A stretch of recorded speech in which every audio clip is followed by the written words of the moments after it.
Hello, you're listening to the To Hull and Back podcast, proudly sponsored by Old Zoological Bar in Hull. I'm your host, Nathaniel, and tonight I'm joined by Joe and Cristian. We will, of course, get into quite a lot of Hull City news that we do have, but I just want to get it out of the way at the top of the show. Huge congratulations to the England women who just beat Spain 3-1 penalties after a 1-1 draw. The England team have won a competition, a senior team have won the first tournament abroad in history. And they did it in the absolutely most stressful way possible, not only losing their first group match game, not only winning on penalties against Sweden after scoring 3 out of 7 penalties from 2-0 down, they equalised to make it 2-2. Not only scoring in the 119th minute to win in the semi-final, but then winning on penalties after going behind in the penalty shootout after another extremely stressful extra time where they're hanging on against Spain. So I'm really amped up to talk about Hull City and to talk about that, and I'm just exhausted. So Joe, Cristian, please take it away, and I'll just have a moment. No, it was a good game, wasn't it? Well, it was a stressful game. It was painful.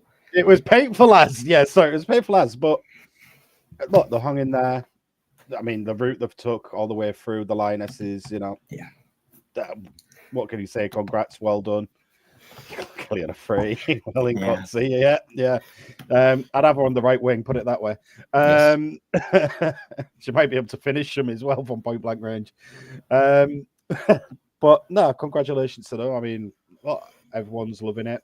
At least there's an England team doing well, and again, and it got. Do you know what? I think a lot of people this time around actually there was a lot more behind it, a lot more fans, a lot more engagement behind this time around this Euros tournament, and compared to last. And obviously, it just shows the popularity within women's football that's actually coming out all okay. So it's it was really nice to watch. I enjoyed it myself, and yeah, congratulations to them, isn't it? Yeah. Anything to add, Joe? Well, as Chloe Kelly said post match on the TV, she don't miss penalties twice. Well, good thing she doesn't. Everyone else does, clearly. I mean, the Beth Mead one. What a final penalty, though. That was a class penalty. Yeah, I thought the Beth Mead one was harsh because you can't say she double kicked that because she fell over. Well, but then I think when you fall over, that's because you have double kicked it, or vice versa. At least they had the chance to take it again. I mean, she missed it, but it doesn't matter now. Doesn't matter. And she missed it on the retake. I thought, oh, absolute bullshit. Yeah, but I guess England looked like they were bad at penalties. Of course, the men are very bad at penalties, but clearly better than the teams they were playing, and that's the only thing that actually matters, isn't it? Fortunately for them. So congratulations to them. Absolutely stupendous. So yeah, but just too stressful. I mean, it feels like the football's never ended. I mean, we had the England fixtures and the friendlies for the men, and then we had the Club World Cup, and then we've had the Women's Euros, and now we're playing quite a few friendlies. We've even got another match on Tuesday night. It's just absolutely exhausting. But the last few episodes have been a whole lot more negative.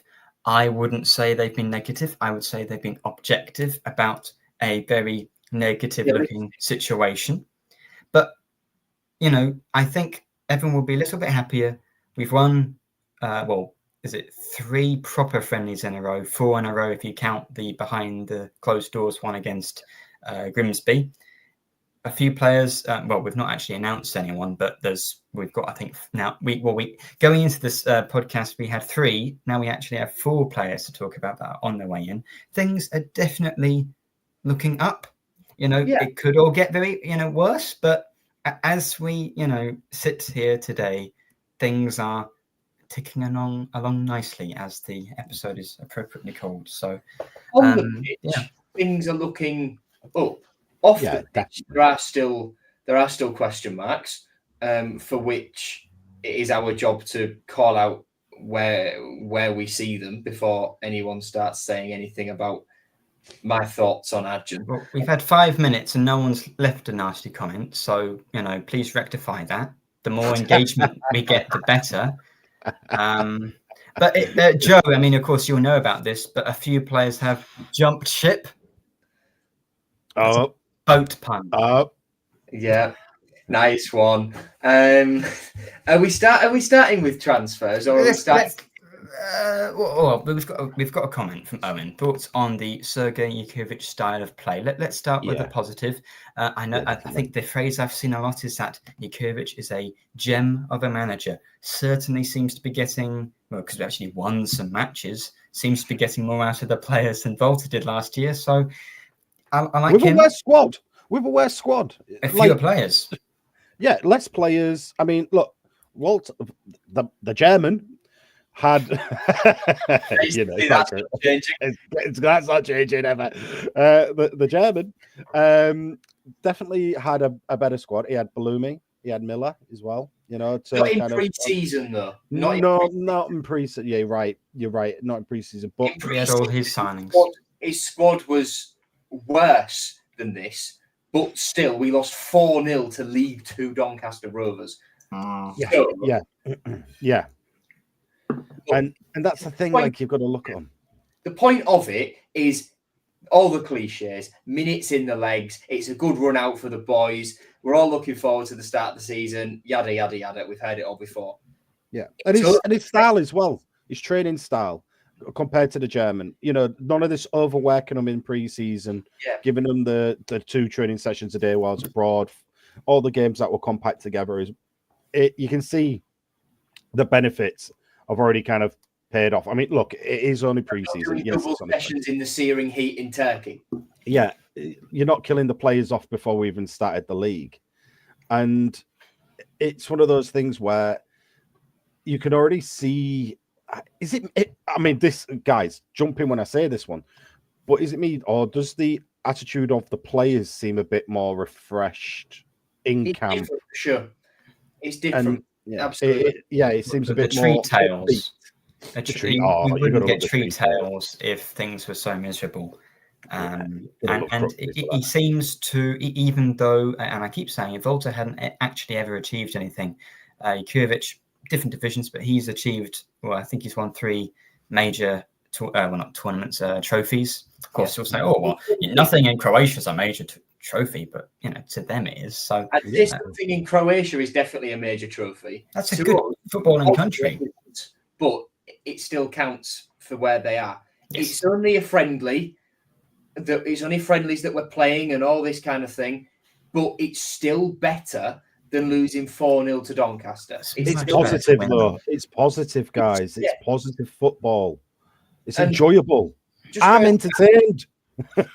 Just going back to the style of play question that Owen put in, the sense I got of it watching the 2 games that I've watched, I didn't watch Stockport because I was covering another game. Lincoln 4, West Bromwich Albion 2. That was a great game to cover. But you get the sense that, he's very demanding of the players. He's up on the touchline. He's talking, but he's not just waving his arms about like Walter was. He has high standards.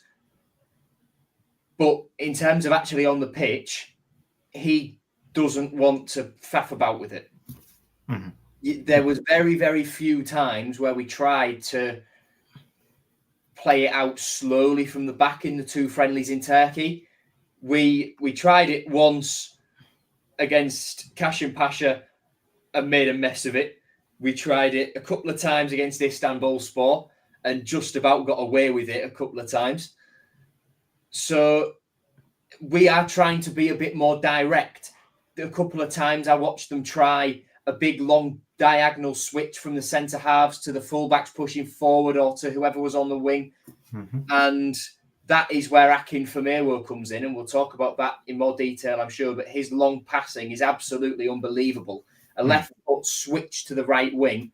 That there's definitely a reason that we've gone and targeted him that isn't just because he's on a free transfer. And this is where we are. It's a shame coming out of Turkey that the narrative around the club was so sort of downbeat because the players had a really good trip.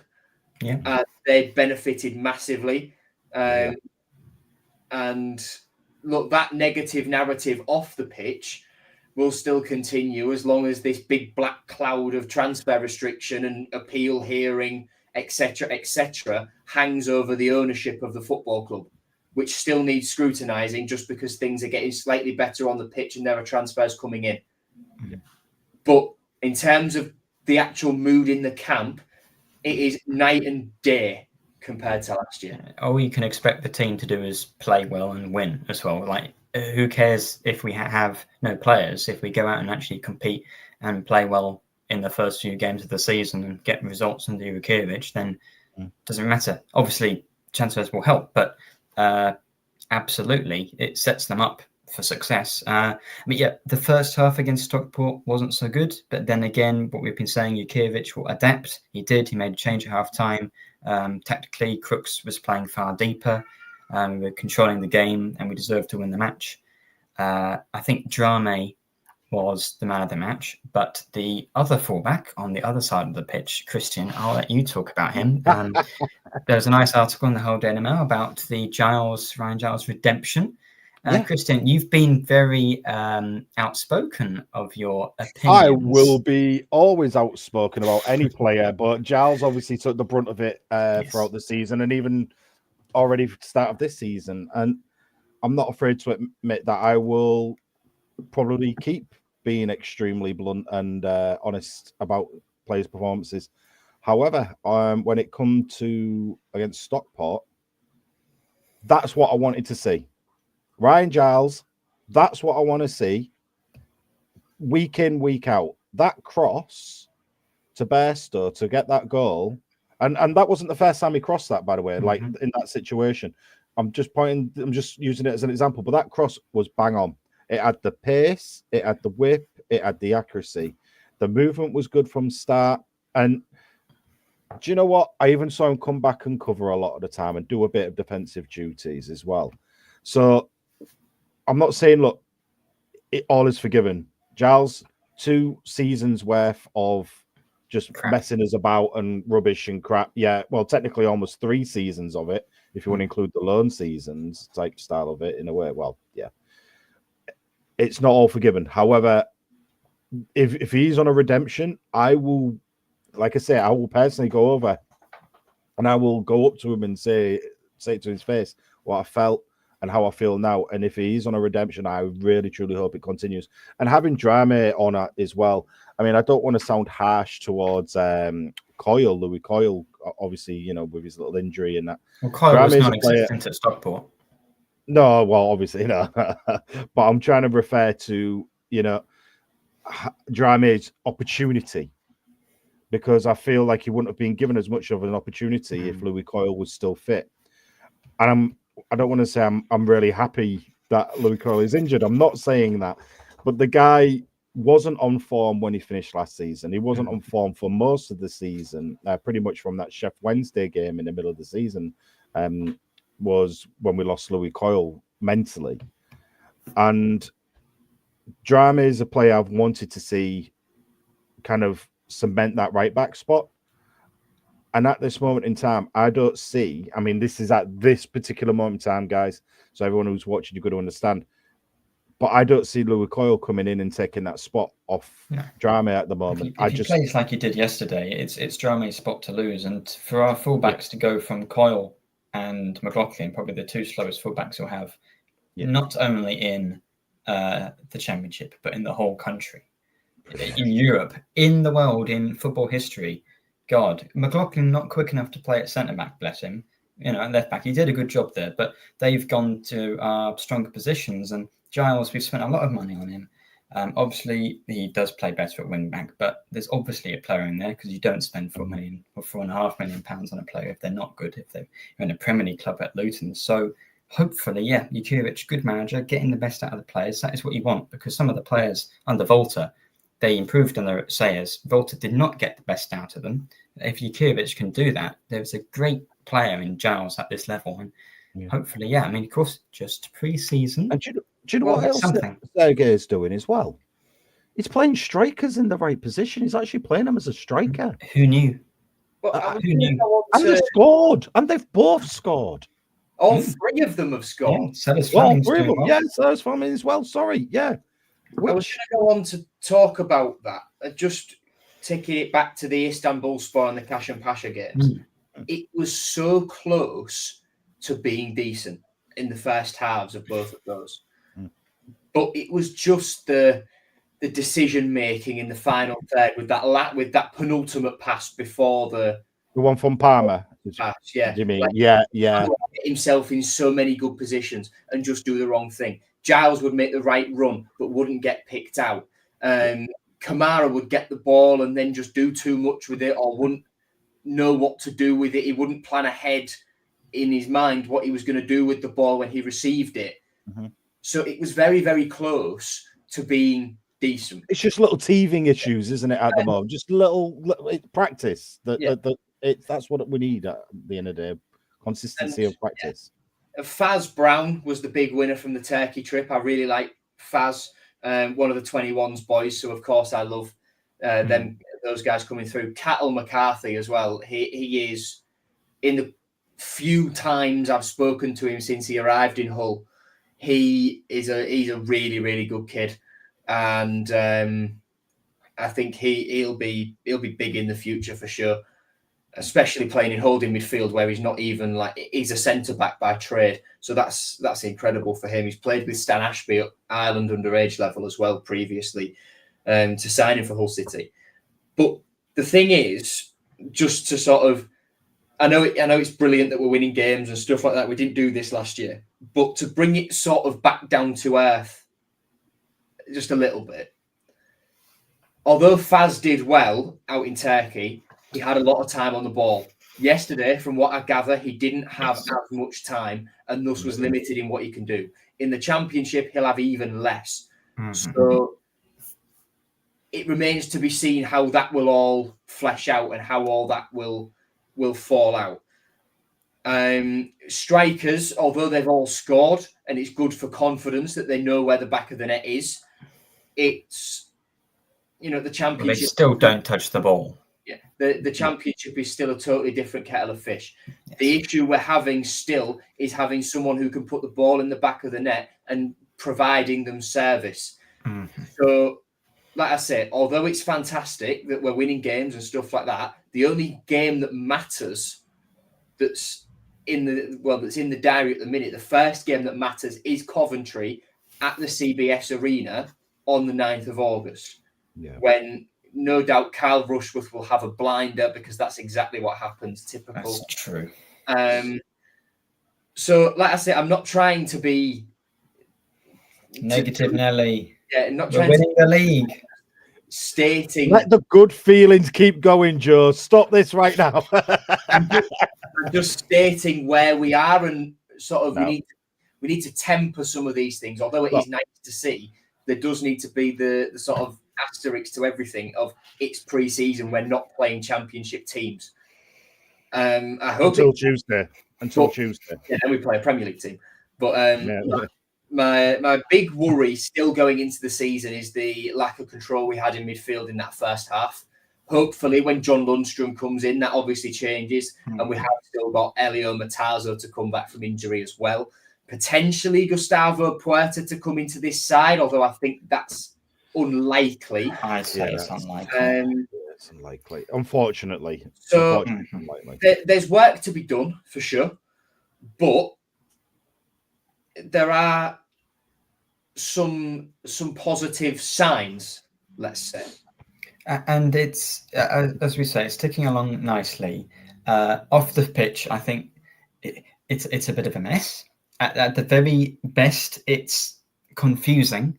However, on the pitch, it's not a mess. Is it organised chaos off the pitch, or is it just chaos? Chaos. There's no organised chaos at all. Yeah. But on the pitch, it's organised. Yeah. Just remember how the policy was, we'll wait until the embargo hearing before we sign any more players. After the season starts. Realise that's the most stupid idea anyone's ever had. Let's try and work in the free agent market while we can. Yes. I mean, you should be trying to sign free agents anyway. I mean, yeah. Let's talk about the exits first. And there's been a few. And then we want to end on a positive, looking ahead at the players that will actually be at the club. So Who's left?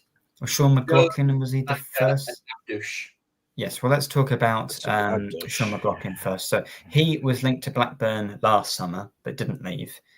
Obviously, we do have Giles, and I suppose, I mean, what I do on FIFA, which I reckon that's probably only a rung below, maybe even a rung above the sort of, logic that Ajin has when it comes to transfers.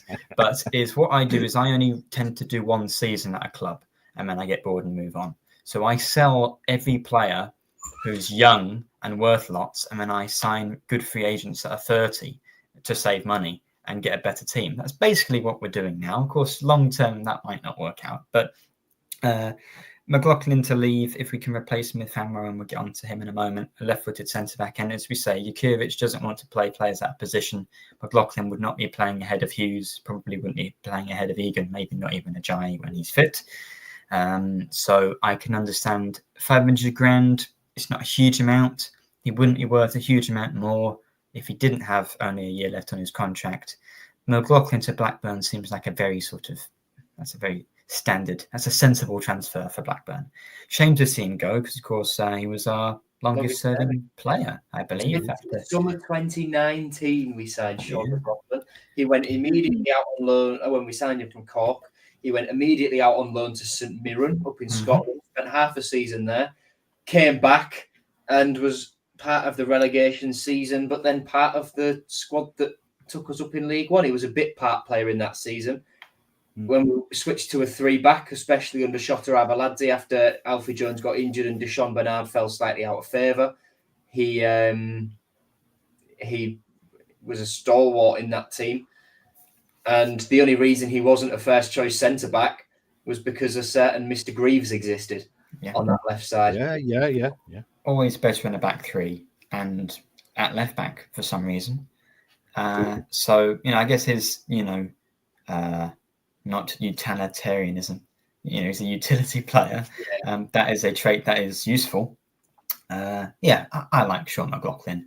I think, I don't know how much we spent on him, probably less than we sold him for. So I think we got it for like 300. If I'm profit. Remember that? Yeah, everything counts. I'm still one of those people that I took a bit of abuse for this actually online. But I still think we let him go a little bit cheap. I appreciate it was in his last year of his contract. I appreciate that, but his value is 1.5 million, and with a player value about 1.5 million, that's last transfer market. You're having financial troubles. You've got all that around you. At least push even close to another quarter of a million, 750. Kind of push it. It just kind of seemed as I've got 500k. Do you want it? Oh yeah. We're desperate, please. Yeah. Like I'm pretty confident they could have stretched a little bit more out of that pair. I think they have to. The issue, I think, is that if you try and ask for more money, you might not be able to sell him at all. It's better to sell him for less, given the situation. It's not just. I think we're not in just a situation where we need the money. It's to show that the EFL that we are willing to sell to recoup some money. I think that's kind of the thing. I think we all assume Puerta will go because he has to go because we can't register him at the moment. That would take us, I think, if we sell him for 3 million, I reckon we're already at about roughly 7 million in players sold, I think. I can do the working on that if anyone comments in. If you don't, then just assume I'm right. But you're looking there at Rachopi, Malum, Maka, Alfie, a loan fee for Amer plus Alzate, aren't you? Yeah. I'm saying 1 for Rachopi-ish, Malum 1-ish, Alzate 1.5. 3 for Jones, 500 for McLaughlin. I'm saying Simons could be a roughly 500. What about Simons? Hey, with the midfield problems yesterday, I think we could come. I think we could regret letting Xavier sign. Well, we regretted it ever so slightly in January, did we not? Because Mataza got injured immediately. So, yes, if we knew, you can assume the club knew that something was going to happen, but we can sort of tell that Adam's kind of been in denial about that as well. If we were under embargo, there's absolutely no way that we'd be selling any midfielders, because at the moment we've only got Slater, who's an out-and-out box-to-box midfielder. Crooks can play there, but he's more of a number 10. To be honest, would probably rather not do any running at all and stay up front. So, yeah, I mean, we'll move on to... let's go up in the money that we've recouped, and then we'll go on to last, because that's an interesting one. So we'll go for Alzate next. Again, I think £1.5 million. He's definitely worth more. Yeah, 1 year left on his contract. Again, yeah, definitely we can get more for that. I think he started really well in the season, and I think he dipped really poorly. And I think we could have expected more from him, especially going forward, because he's a technically gifted player. So he's not been announced yet, but he will go to Atlanta in America. What do you think of Alzate on a free that we got in September last year? Pure profit in it. FFP, EFL loves it. But the issue is, you can talk about what fee we could have got for him. Could we have got up to 2 million? Probably. Could we have pushed for 3 if we really wanted to? But the thing is, and Ollie's just put exactly what I'm going to say in chat. Given where we are with any of these deals, we are not in a very, very, very strong negotiating position. Our where we are is a weak financial position. Because the clubs know we need the money, so they're not going to offer. I agree with that, but it doesn't mean you have to play hardball to get as much money out of it as possible. But it just seems at the moment someone's waving a £5 note in the face, and it's like grabbing. I mean, you're telling me Alzate for 1.5 million? Yeah, all right, it is pure profit. He has cost us nothing. I look, from that financial standpoint, yeah, I get it. But surely 1.5 mil. It's add-ons, so it could, I guess, be up to 2. His add-ons better add up to 1.5 mil after that as well. That's where the add-ons need to get up to, in my head. I think the big that doesn't float under the radar a little bit here as well with what money we're making is wages. So we're bringing in players who won't be on massive contracts. Like Dylan Phillips will be on absolutely nothing. Well, compared to Rachopi, he was on Champions League money, wasn't he? Backup goalkeeper. Rachopi would have been 17 plus. Swiss Champions League money, but Champions League money nonetheless. Yeah. So Rachopi would have been a high earner that we've got off. Zhao won't have been cheap. Sinic wasn't cheap. I'm not sure what Amrabat would have been on, but I can't imagine it would have been pennies. Then you've got Abdushamer, who's gone out on loan. Hopefully, we're not paying much of that wage, if any. Alzate, who won't be cheap either. He was at a Premier League club before, so yeah, he'll have been on the fair bit. That Gustavo Puerta goes as well. That's a lot of wages. Let's remember, Sinic was on 34 grand a week. You've got Amer, who wasn't far behind that. So hopefully, given obviously Amer's loan is, we'll never know the detail of that and what loan fee and what percentage who's paying, but hopefully that's a significant chunk of that wage off the books. Well. To me, it seems like Turkish clubs don't go in for loan fees because, as we'll get onto in a moment, they don't even seem to want to go in for transfer fees at all. So, I mean, we'll get onto that. I think the thing, again, maybe we could get 2 million plus for Alzate. Maybe we would only get that closer to the deadline day. Is it more of a case that if we can sell these players not only quickly so we can get the money in, but quickly before, whilst the EFL are actually still making their decision, because if we sell everyone before they make the decision, that's going to have an impact on what they're going to say. Obviously, you don't want them to sell everyone, but yeah, if they can get it done quickly, then that will help not only financially but from the look of it. So I can understand that. It's not the best at all, but in the situation, I can understand it. Of course, I reported we're not getting that up front, and I think because we've seen, even with the loan fee for Burns, I'm sure wouldn't have been as high as it would have been for Louis Barry in terms of the prospect of that player. We were still paying instalments for Finn Burns that were going to be late but weren't.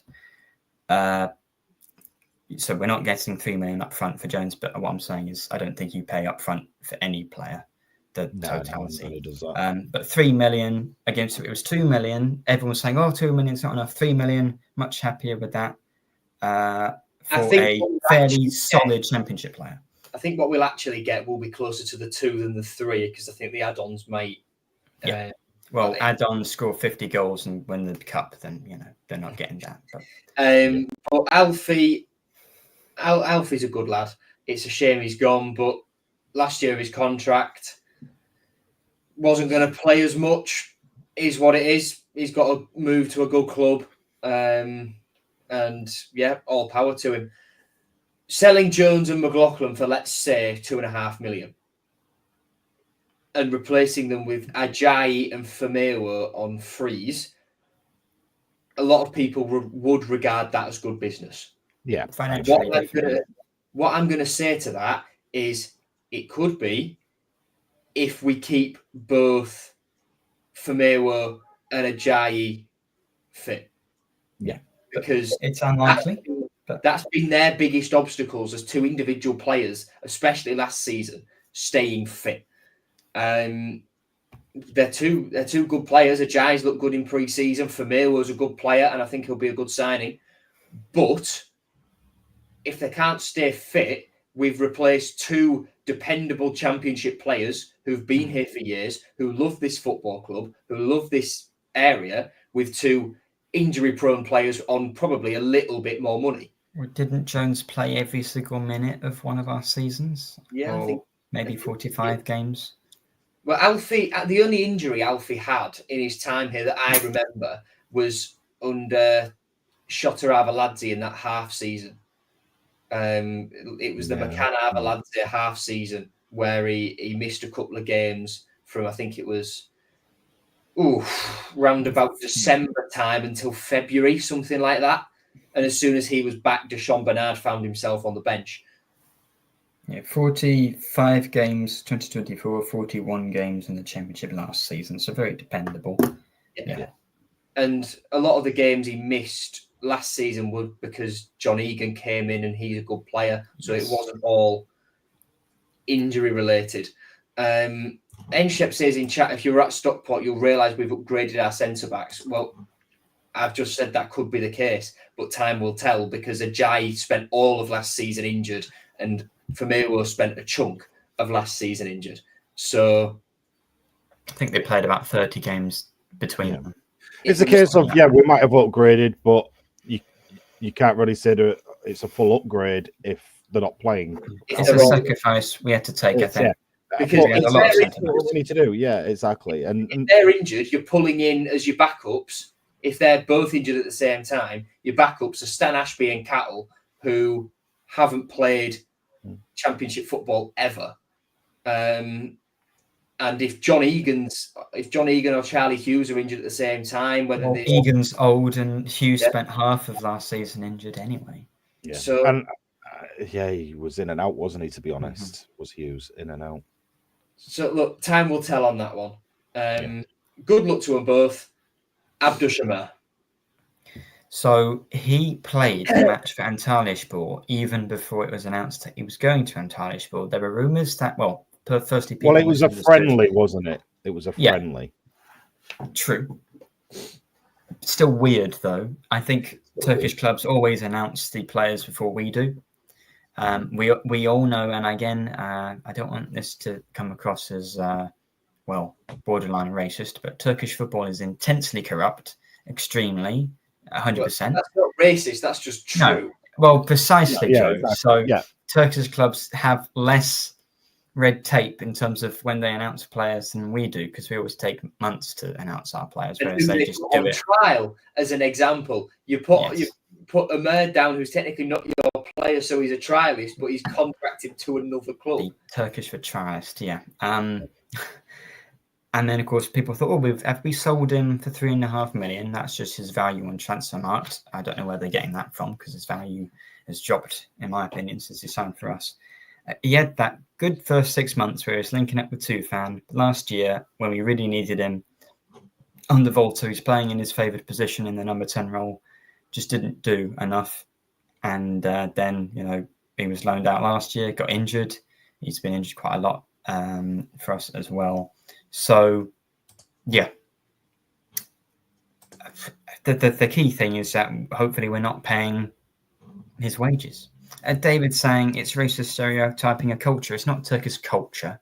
It's Turkish football organisations that are accused of being corrupt often. The culture, Turkish people and the fans watching the stadium, I bet, are equally as disappointed in the alleged corruption in the background. I mean, Jose Mourinho said Fenerbahce is the most corrupt club he's worked for. And they're less corrupt than Galatasaray, because Fenerbahce are always complaining about the stuff Galatasaray do, and they walked off in the first 5 minutes of the final they had, the Turkish Cup final. So much so that for the games against those two, they've both come to an agreement that they'll use foreign referees. Yes. That for the Galatasaray home game, the Fenerbahce side dictate what FA they're going to come from, and then it's swapped round for the other game. So it's crazy, really. And again, I mean, it's not corruption exactly with the Abdush Ömer situation, but it does perhaps indicate a lack of. They're run in a very different way, Turkish football. Red tape and stuff. All this stuff aside, guys. All this stuff aside. Yes. He's out on loan. He was our highest paid player at the club. After Senek's gone, yeah. Now the question is though, with him going out on loan, he didn't even come back. He hasn't been back to England since last season. Is it a case of we're still paying a chunk of his wages? Likely. Exactly. So we just for me, it's not a great deal then. Because he's not a Hull City player. He doesn't want to be a Hull City player anymore. He wants to stay over in Turkey. He wants to have the easy life, the Turkish Lionel Messi, believe it or not. He wants to have the comfy, cozy life that he was happy with. I get that. Fine, go over. But this us still partially paying for a player situation in his last season of his contract last year. Well, we signed him a year and a half ago, so he'll have probably 1.5 years left, or 2.5, because we probably signed him on a 3.5 year deal, I think. Yes, it's not until the end of next season left on his end of next season. So, all right, he's out then. We need to sell him at the end of this season, beginning of next season. Then well, I thought that we'd let him go for free, and that we've ripped up his contract, which I'd rather do because it means we wouldn't have to pay his wages. But looks like that hasn't happened because I think we've got the 50% sell-on fee. So if you sell him for €1 million, say, or 2 million, we're not getting that much back. Yeah, but it's better than nothing. Mm-hmm. Yeah, quite right. Still better than nothing. And even if we did rip up his contract situation side of things, the only way we could have done that is a mutual agreement. And I don't see not any kind of player just saying around going, oh, yeah, all right. He'll like his 34 grand a week, won't he? Or however much it is. Yeah, 34, 35 grand a week. So from that side of things, I still think it's a case of, look, we couldn't have sold him to the team that he was at because they're under their sort of embargo, where they can't spend any cash, if I'm correct in that, saying that one. I think so. I believe it. Yeah. And of course, Sinek's gone there, hasn't he? Sinek's there as well. Yeah, he's gone. And they'll both play absolutely incredibly. Won't get injured at all. They'll put 100% effort in and do really well. And I'm very disappointed. But if they do that, or if Ömer does that, we can sell him. So happy days. Fingers crossed. So that's all the players that I guess are out gone out the door. Well, and then there's a trialist we haven't signed, so we'll go there first. I was going to say the next one will be the trialist that we haven't signed. John Joe. Voldemort. I think if he didn't want to be here, then I'm not even disappointed in it. Yeah. At all. I mean, from that friendly game over in Tech, I mean, look, everyone's going to have their own opinion about different players. I mean, Joe's probably going to counteract me on this one, but look, you could see the experience in him. Yeah. You could see the professional experience. You could see what his head knew. But I think it's going to take a lot more than a pre-season and a first couple of weeks to get him up to where we need him. He didn't play much last year at all either. I don't think he played 2 games in the FA Cup and 11 league minutes in the second half of the season. John Joe. I spoke to John Joe Shelby on his first couple of days on trial, and he said that he was enjoying it. He wanted to sign, but the decision, it wasn't up to him. I joked, John Joe, now we've got this embargo, we'll take anyone we can get, no disrespect. And as it turns disrespectful. As it turns out, here we are. It definitely wasn't John Joe Shelby that was in Turkey. Definitely not. John Joe, when I watched him, you could tell like the way he saw the game, the passes he was picking out was second to none. But he did look really unfit. He was in that first friendly against Istanbulspor. He was gone after 20 minutes. And for the rest of the half, he was just sort of plodding his way through and like charging out of midfield, closing someone down, making it look like he still had stuff to give, and then just like walking back because he spent a bit more energy. So for 20 minutes when he came on against Kashin Pasha, that was what you'd use John Joe Shelby for. 20 minutes at the end of a game, see it out, sit deep in midfield, spray a couple of passes. Yeah. But ultimately, with our situation, with our financial situation, with the wages he'd have wanted, could we have afforded to sign a player who can just do 15 minutes at the end of a game? Not really worth it. A player who can't do Saturday, Tuesday. A player, if everyone else in his position is injured, will be finished by half time. Can we? That's it. And if the club clearly think no, so I respect that. Fair dues. It's not like when you're renewing a contract for a player that you've already wanted to sign in the past and have been playing and paying. If you don't want to sign a trialist, it means the trial's not worked out. That's obviously why you do it. So there's no need to think, why aren't we doing so that? much into it? Yeah. And isn't that somewhat good that we aren't just going to sign anyone? Because if we're signing anyone, then you end up with the worst possible players. Rather have Tom Huddleston back for his third spell, says Solcity9. No, I wouldn't. But still be selective in the situation we're in is probably good. You want maybe to give a chance to one of the academy players first, wouldn't you, over Shelby, who is at the end of his career? Which I'd say some of them that were on the camp, as in the under 21s as well, really stepped up. It was really nice to see. It was such a nice kind of, I don't know, for the first time in a long time, players that haven't really cost anything, let's call it. Players that have come through our ranks and give a bit of hope. Mm-hmm. It's been nice to see, because those are the type of players, not only are they up to our style and kind of standard because we've coached them for a season or have seen, or 2 seasons or three from the being kids, whatever. But they're also players that in the future we will get something for. We will, no player when they get up to a certain standard stays at the same club forever and ever and ever. No. They will get sold on. And that will always be more financially sound for the club coming in. So the people that have been over this kind of camp, all right, we need improvements. We need players coming in, which we're about to talk about now. I'm assuming we're about to talk about who's going to be coming in. But I just don't want to put aside the people like, is it McCarthy? Was it McCarthy? Cattle McCarthy. Yeah, Cattle McCarthy. I just want to say Mick. Mick. Yeah, I kind of wanted to say that's why I stopped myself and then started thinking about it. But it can. Mick can. It was nice to see those type of players come in. I mean, obviously we've already spoken about Brown and things like that. But it's nice to have options again. Yes. It is definitely something that's positive that's coming out of the club. Again, Sergei's style, loving it. Sergei's style of his interviews, loving it. He's always open and honest. It's not, we were competitive, again, which a lot of people have mentioned.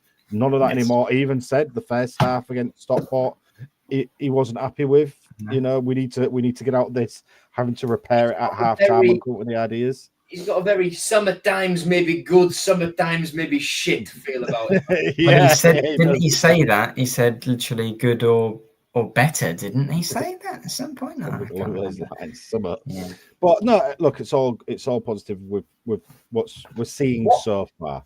What I also like about Sergei is how at Stockport on the video the club released, the fans started doing a little bit of a "can we have a cheer" kind of thing, and you could like audibly hear him say, "Nah, not yet." That's good. Nice. Right, let's talk about the potential incoming. So, of course, we haven't actually announced anyone, but we have deals agreed. At least that's been reported that we've had deals agreed for 4 players. So let's go for Fanmo, who we've mentioned already. I'm not surprised, and of course we weren't linked, but the players wanted us to sign Josh Windass for obvious reasons, because he's a championship player. It's never going to happen. I will put this public. Yes. We did try. Every free agent, we're going to try with every free agent. Dawes and Martin Hodge were making phone calls, but by that point, Josh had already had his medical at Wrexham, so it was a bit too late. Yeah, it was never going to happen with Hull, though. No. Because he was going to be on quite a fair bit of money anyway. Oh, yeah. So it was on a chunk of money at Sheffield Wednesday, and I don't doubt that that's gone higher. Now he's gone to Wrexham. Yeah, well, we've mentioned him a fair bit. I think Fanmo is a left-footed centre-back. He's not as old as Egan Onajai. He's 26. He's got years in him. For centre-back especially, he's got another 5, 6, 7 years in him. And he's played in League One, but also he did have a 40-ish game season for Sheffield Wednesday the year before last. And I'm not surprised that, given that Sheffield Wednesday are the only club in the league with worse situations off the pitch than us at the moment, very good idea for us to try and grab some of their players, so long as it's not that horrible player Bannon. So long as we don't get him. I know we're light in midfield, but just not Bannon, please. Anyone else, I'll take. Not Barry Bannon. Look, Akin from here, I'm in the position where as soon as this news broke, I messaged my mate at uni who's a Sheffield Wednesday fan and went boom at 7:00 in the morning, and then just realised that's probably going to not resonate well, so I just sort of put sorry afterwards. What Lewis, who I'm on about, my mate, always sung Firmino's praises when we were talking about football and the Championship last year. So I asked him, what's he like as a player? And he said he's very quick. He can defend. He's a very tough tackling centre half. You watch some of his highlights, and the tackling is unreal. Like I've said earlier on in the show, he loves a long ball, and we've been trying a long ball, whether it's in behind and Kyle Joseph running onto it over the top or a diagonal switch.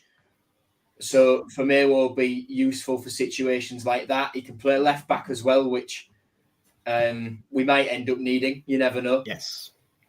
And given our record with left backs, we probably will need. Well, Giles is playing well at the moment, so he will get injured. He's playing okay. Let's get this right. Okay. He has the potential to play well. He has a potential. There we go.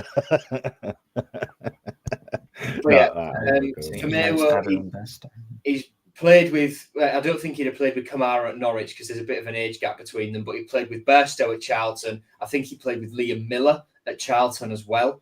Yeah. So he's got people who he knows is coming in the door. But I think too much gets made of the fact that players know whoever, so they're going to come to this club. Like McBurney, McBurney will know Lundstrom, McBurney knows Crooks. McBurney will go where the money is, and the money isn't here.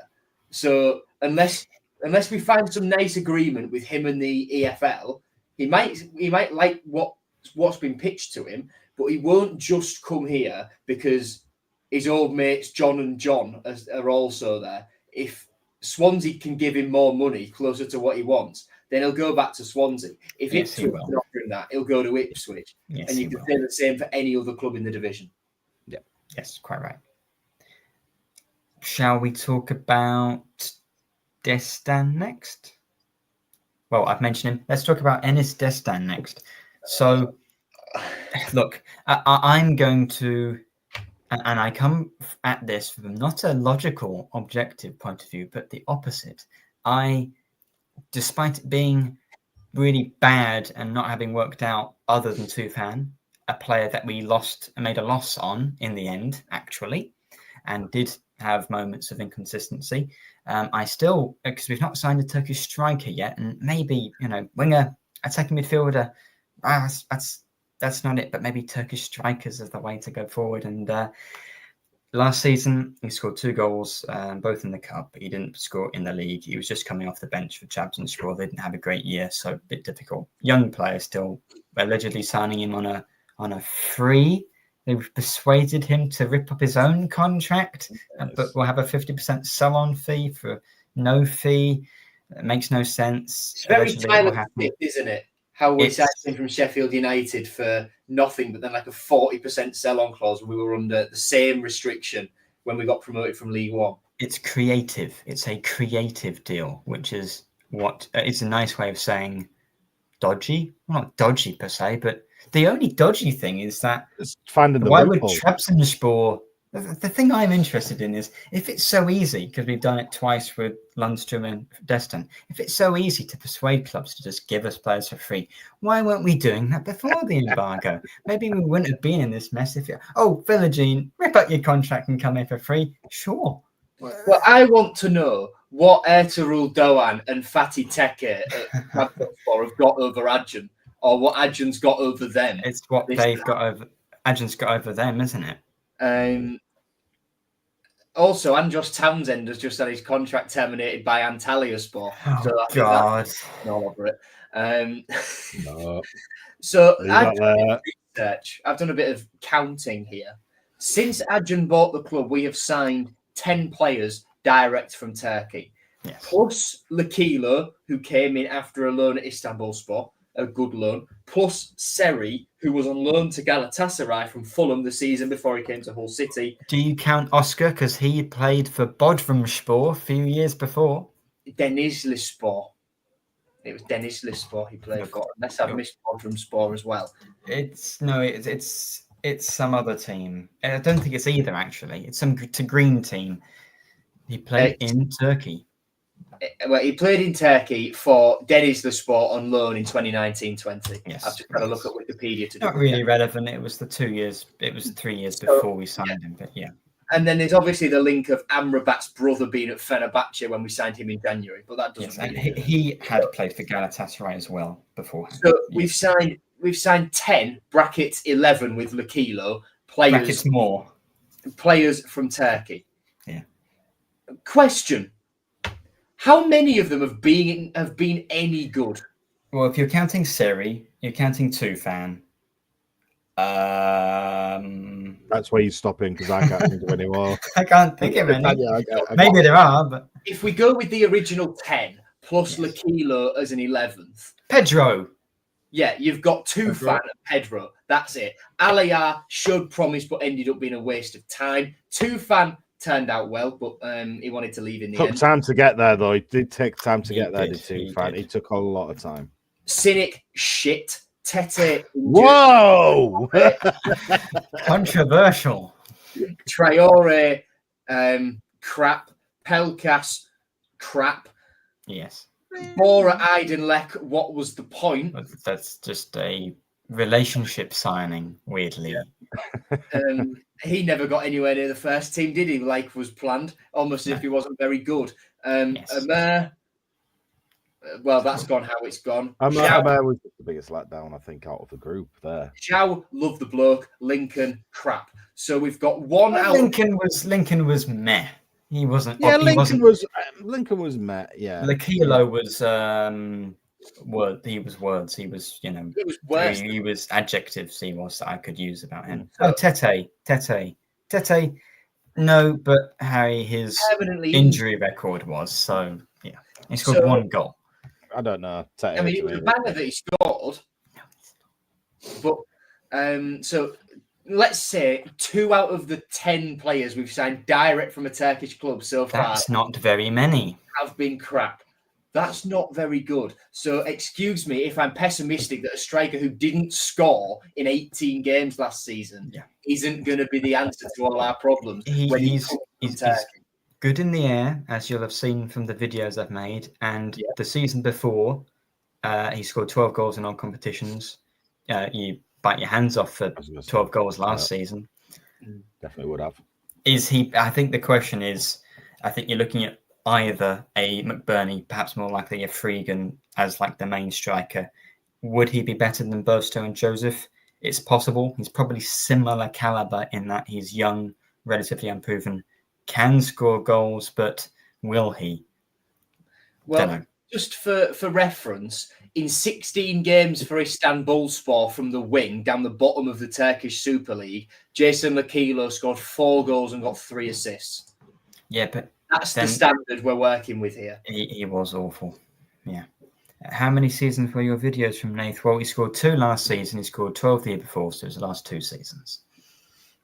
So in his, I'm just getting his stats up now. In his professional career, I mean, I've never heard of Altın Ordu FK.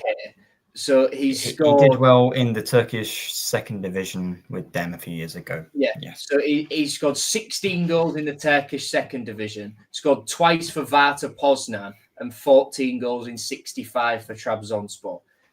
He's 23 and he's scored 14. Yes, but he's destined to be the best player we have. He's destined to be. He's scored 14 top flight goals in his career. I don't think. My question is, if he's the more than Burstow and Joseph. It is. You're right, and that's why I think we'll bring this guy in. I think this is absolutely written to happen. We will bring this guy in. Assume we will get one of McBurney or Freegan, load Burstow out preemptively, and then. Oh no, we won't get either of them because that's the way we do business. You might have to pay a fee in January to bring Burstow back from wherever, and we might not be able to pay the fee in full. But that's the. I'm not saying that will happen, but that's kind of the funny, typical City thing that could happen. Joseph has 0 goals in the second tier. True. But you compare this second tier to the Turkish second tier, and there is no comparison. I've been arguing with someone on Twitter who's been DMing me. I can't. Let me just look it up. I'm sorry, I can't remember your name. But and he keeps apologizing for messaging me. I appreciate what he's saying. I disagree, but I enjoy the conversations. Robin Weston. He's been saying that don't write him off because THAB, we wrote him, or not wrote him, we didn't, but he didn't score many goals before we signed him. Yes, but THAB, and then he also sent me the amount of goals Kane had scored at his loans before he went on to Tottenham. Those are the exceptions to the rule. We're just basing it off the likelihood. They have points, but Liam Delap was in Man City's academy for a reason, right? And Kane was at Spurs' academy for a reason, quite right. Yeah. And the fact that they were still there and hadn't been released by that point, signified that those clubs saw something in them. With all due respect, Spurs are a big club. With all due respect, Enes Destan's career, you cannot compare that to Liam Delap. Because he scored more goals than Delap at this point in his career. I think one thing, though, we're looking at a lot of individual forwards here. We're looking at a new guy coming in. We're looking at the people we've already got, as you know, Bairstow, Fleming, and Joseph. Last season didn't paint anybody in a good picture, and we're saying this for the strikers right now. But then let's look at the club as a whole. Everybody in the club last season was awful. Like everybody was awful, with the exception of Panda and Hughes. Well, you say this. Hughes was still teething. Hughes gave the ball away quite a few times, and I'm not. Listen, Hughes, I like Hughes. Hughes is going to be brilliant for us. He's already my captain for this season. Yes. I will go down that route, but I'm not going to defend him. Say he had an amazing last season. I can't do that. No, he didn't. He had a good, okay. Still give the ball away a few times. took a few injuries, went in for a few tackles when he shouldn't have. Again, it was a new club, new situation, step up, all that type of stuff. So I'm not going to go harsh on the strikers that we've currently got or currently looking for too, because it's worth rolling the dice on someone, isn't it? Because the that's you can't that's rely what on I'm trying to get there in the final. Yeah, but that's what I'm trying to get, because this whole City that we've seen in pre-season looks nothing like the whole City we saw last season. Not 1 ounce of football resembles what we witnessed last year. If anything, it resembles a bit more like it did the previous season to that one, with the wingers bombing up a bit more. The midfield was a lot more. Look, our midfield is not as strong, and this is only pre-season. But even our midfield look completely set up differently. How we're passing the ball from the fullbacks over to the wingers. So the strikers that we've got now, Joseph, I'm not going to say he's going to score 15 goals. I do feel he's going to get more. I feel Bairstow might be the one who would get less. Well, the only way is up from 0, right? Yes, exactly. The only way is up from 0. And I think Sheffield Wednesday, then you'll get a points deduction and you'll be in negatives. Yeah. Goals deduction, What I'm trying to put across is one player isn't going to change this for us up top, because we do look, it's obvious they can score because they've just recently scored. Yes. It's now to the point of everybody else getting on track, and can the full loop circulate together.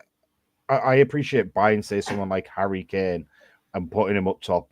Yeah, it would change it. Yeah, of course he would, because he can score from anywhere. But we're not a Harry Kane club. And with the people that we're attracting, the people that we've got, this is the route that we have to go down at the moment. And it's the club as a whole who will work with each other, who will work together, because I didn't see any of that last season. And I think we can all agree this season with the players that we're looking at attracting up top, because it is a big area for us. We've been screaming out for us solid goals. Look, we need goals, but this team will. This team. I'm not going to say will. This team can pick up points as it is, just because of Panda and the back four. Right? I mean, if you don't concede ever, Charlie Hughes was basically 2 players. John Egan. You've got Drama and Giles, who are both having good pre-seasons. Plus, like I say, Panda, who was your player of the season last year. 3 awards picked up. 3 awards picked up. So defensively, we're okay. And that could be enough to pick us points up. It was what kept us up last season, not conceding more than 1 goal a game. The issue comes now, we've lost our biggest threat, our top scorer in Zhao, and we need to replace them. We need to replace those goals. Obviously, Miller and Bellumi are to come back. They're to come back shortly. Matazo, you're looking towards the end of the calendar year. But you can't put your 2 hopes on 2 players who've been out for a year. You simply cannot do it. Yeah. And we spoke... Is that everybody we spoke about? We've got 2 more. We've got 2 more. Sorry. And John, well, let's get on to him last. So, John Lundstrom, of course... I think probably similar to kind of Matt Crooks, is a very experienced. He's not actually that experienced in the Championship. He's played in the Premier League. He's played in the Scottish Premier League with Rangers, and of course, he's been in Trabzonspor in Turkey, because that's just what we do. I mean, perfectly reasonable. Again, he would be coming directly from a Turkish club, but you wouldn't necessarily say that he's a player that would be defined by that. Is he? He's an English player. What? John Lundstrom 6 years ago would have been an absolutely phenomenal signing. Now, even 2 or 3, Now it's still a good one, but my reservation comes where he's gone to Turkey for a reason, and that's likely because he thought he was finishing his career, just getting a bit of money in. Maybe. So how will he respond coming back to a league that's way more physical, that's way more challenging than the Turkish Super League? Plus, I believe he's off the back of a knee ligament injury. So they're the question marks. I think it could turn out to be a good signing. He's a player that Sergei Yakirovich has spoken highly of and clearly wants. Yep. So let's hope that knee injury hasn't set him back too much, and the standard and the fitness hasn't dropped too much while he's been in Turkey for 2 years. He still played a fair, few games for Trabzonspor. It's only been a year since he's been out of Britain, so I think fitness-wise, it should still be okay. And I can see that. I guess we're hoping that he has an impact like Egan did, like Crooks did. These players that maybe gone elsewhere after playing in the at the Championship and in Britain, because of course Scottish. He hasn't actually played that many games in the Championship. More probably in the Premier League than in the Championship. But I'm relatively happy with that. Of course, he is at the end of his career, but it's in terms of and a similar level of player, I guess, to Shelvey, but probably better than Shelvey at this point of his career. Yeah, let's be honest. And more match practice. Yes. Let's be honest. I think Lundstrom is a stopgap until Matazo's back. 100%. And Matazo was really good for the 2 seconds before he got injured. So of course he scored. I like this. We need some players in, and I think compared to a Shelvey or whoever else we could sign, I think Lundstrom, given the scenario we find ourselves in, and again, that's an odd one. Could it happen because he would be on big wages? It's another one where we're getting him for free, but he's contracted to Trabzonspor, so we'll see. Before we move on, as well, we are still trying to get Oscar Zambrano back. I'd imagine the way we'd structure that deal would be messy as hell. Yes. No, the opposite. We'll get him on loan for a season, and then we won't put in the actual documents we submit, but we've had the discussions about getting him permanently, and we've brackets agreed a fee for it. Haven't, and if it gets reduced to one window or suspended for a year or whatever, then that deal will all of a sudden mysteriously become permanent. Crazy creative deals again. And then so the player that we actually were linked to, I think even over a week ago, so this is the who's the Italian journalist that I've forgotten the name of, who does all the big transfers on Twitter. Romano. Yes, so it's the Turkish Fabrizio Romano, Yajiz Sabagoglu. Yes, he has reported that we've signed, we've agreed to deal with free agent. Now, again, I'm going to say this. Hull City News, the account on Twitter, I like them. They say that we've signed David Akintola. If you look up David Akintola, you might not find him. If you type in Babajide David, you will find him, because his full name is Babajide David Akintola, which is, really easy to say. I'm sure the, fans from Facebook won't have any issues with that at all. He's 29, just like Shelvey. He's played at, however you'd say it, Çaykur Rizespor. Thank you, Joe. Obviously, shades of Lokilo there. We do need wingers, because if you're wanting to sell Kamara to recoup some money, that means we have no senior wingers, zero, and you can't do that. So we have to sign someone. Again, he's a stopgap until Miller and Bellumi come back in. You can do worse than someone who's played in the Super League, because I think the main thing with the Super League is that I think the quality of football is fine. It's a European league where they get into the Champions League and the Europa League if you win. It's the level of fitness required that is very different. That's the issue. I agree to disagree slightly. I think outside of the top 3 or 4 in Turkey, I think it is absolutely shite. Well, maybe. Having what, like, Shotar Arveladze is a good manager in the Turkish Super League. The disrespect to the 5th team, Istanbul Başakşehir or whatever. Poor them, I guess. Yeah, yes. But although you get teams in the Champions League from there, you don't actually. They don't get a Champions League spot automatically. I think they have to go through qualifying. So I guess you don't.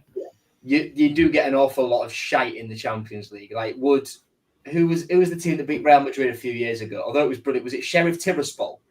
It was. They're from Moldova. Oh dear, I mean, yeah. With all due respect, I know it's fantastic that they've beaten Real Madrid, but you wouldn't catch them doing that to the top 6 in England, the big 6 in England, plus Villa, plus Newcastle, week in, week out, they would be comfortably bottom of the Premier. Well, I don't know. Man United would probably do it over, but you know. Oh, they'd win at Old Trafford. Yeah. Yeah. It's a stopgap, but I'd rather have a stopgap than literally nobody, because I know we have Brown, and he's been playing, but who's second to Brown? Because whoever's second to Brown would probably have to play, considering that Brown could get injured or get tired and come off, and then we don't actually have anyone other than him. So we do need to sign someone. Wide options that you've got fit now are Kamara, Vaughan, Brown, and Zane Myers, who can literally play anywhere. Like Vaughan's so small.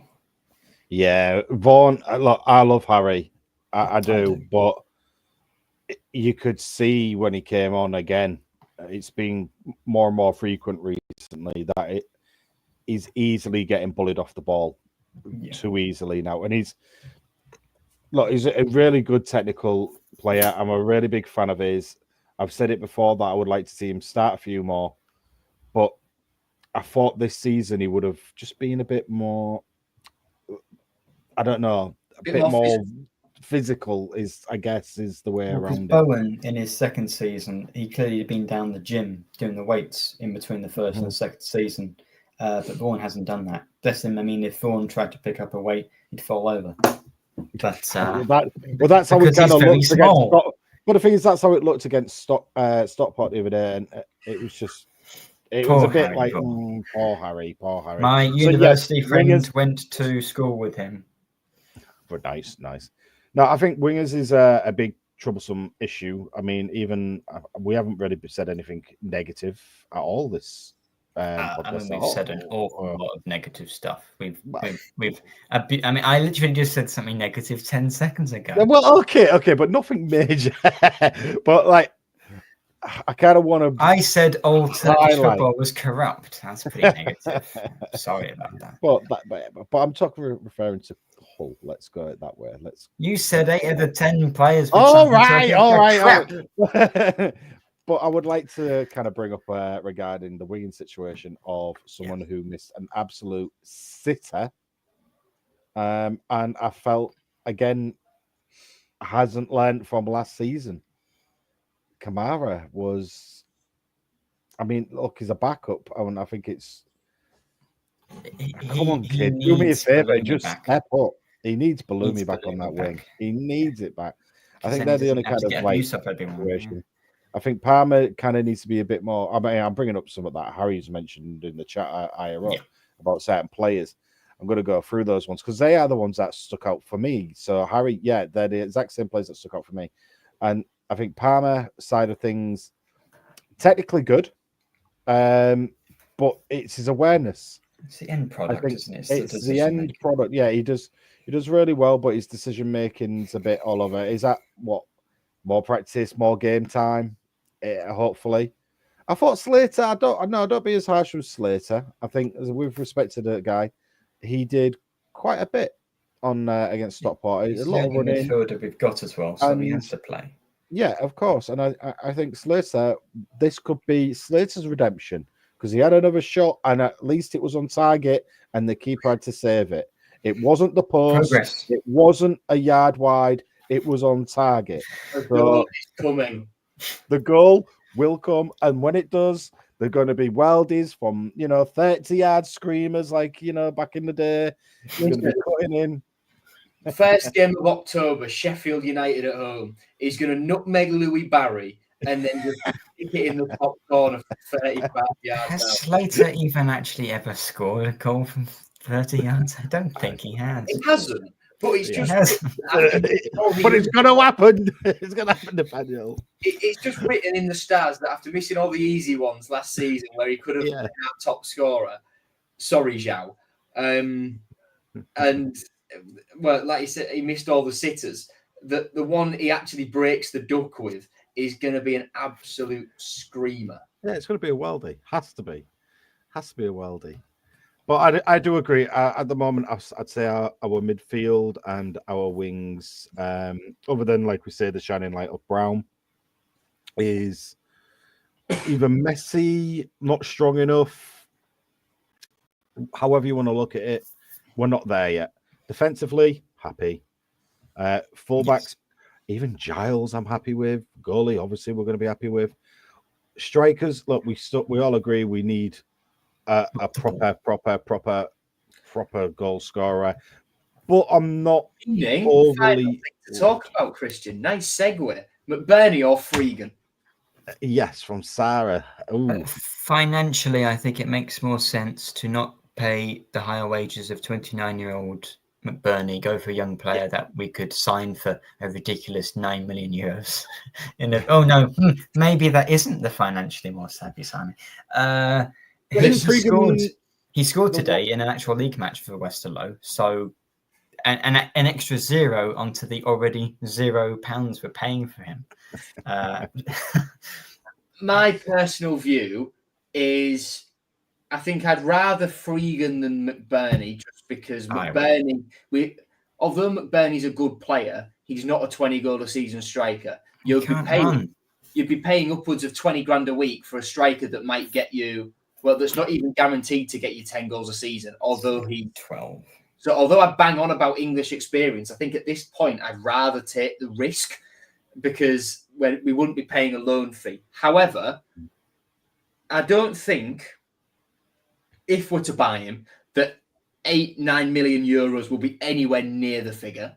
I also don't think the EFL will approve an 18-month loan with a view to buy him at the end, because they won't want us committing to a future fee whilst we're still under the restriction.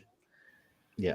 So I personally think the only way that the Freegan deal happens is if Adjan whips out some Uriel Felly deal-esque dodginess. Creativeness. And pulls the wool over the EFL's eyes. What is most typical City is we'll get neither, and then we'll have loaned out Burstow and Sellers Fleming, expecting to have a striker in, but we've only signed Destan. Well, I want the opportunity to do a joke I've been workshopping, so here we go. So you'll see that every single player Newcastle have tried to sign this summer has decided to go elsewhere. So I think the only thing to top off both the transfer window for us and then the negativity that Newcastle fans have gone through recently is that Isak will rip up his own contract and sign for Hull City on a free. For God's sake. Joe, you can answer him on that one. Well, there's not much. I don't think you need to dignify that with a response, to be honest. We all know that's not going to happen. Finally, then, we've got Sunderland on Tuesday. Yeah, we have. We don't need to preview a friendly. We're almost at 80 minutes on this episode. Vito. They lost 3-0 against Rangers at weekend. Hearts, wasn't it? Hearts. Rangers was Middlesbrough, wasn't it? Where Jones lost his man. And no, it wasn't Jones who lost his man, though. But it looked like Jones lost his man, wasn't it? Speaking of shenanigans in friendlies, did you see Timothy Lotitala's own goal? Yeah, my God, for Doncaster. Yeah. I think the damage that Pep Guardiola has done to English football with them trying to play out from the back, shocking. The fact he stood on the ball, fell over. That was how he scored the own goal. If he just controlled it normally or kicked it out first time, it'd have been all right. I assume he's right-footed and didn't want to kick it out with his, but I don't. You should be brave enough to use your weaker foot when the ball is on the blooming goal line, rolling into the goal. It doesn't matter which one you're using at that point, does it? Just get rid of it. Sarah, I agree. I absolutely agree with that comment. I think it is a blessing at the moment. Get us straight down. We just need to get that forward in and put another winger and a midfielder to get them settled down. And yes, a left back, but Giles, don't let this one slip away, because this is your lifeline at the moment, sir. Yeah. So James Fairlawn. He'll be there. Yeah.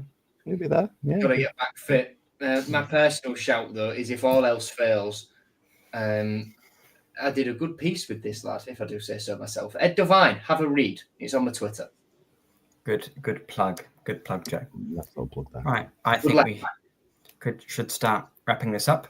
Yeah. So we'll be back next week. I think we'll probably do our full sort of season predictions with a week before the actual season. 2 weeks to go before Coventry. It's a bit scary, but if we get a few more players in, and I think avoid embarrassment against top division teams in Sunderland, Getafe, get some more minutes into the legs, bring out those old cliches as we lose some matches, then I'll be happy with that. So yeah, I think we've got through quite a lot. We've done quite well. Yeah, no, it's been a really good, positive episode. Positive-ish. Look, congratulations to the Lionesses again. Yes, absolutely. For everybody who has stuck around to the end, don't forget to like and subscribe and get all those notifications on, because obviously the more you guys interact with us, the more there is for us to talk about.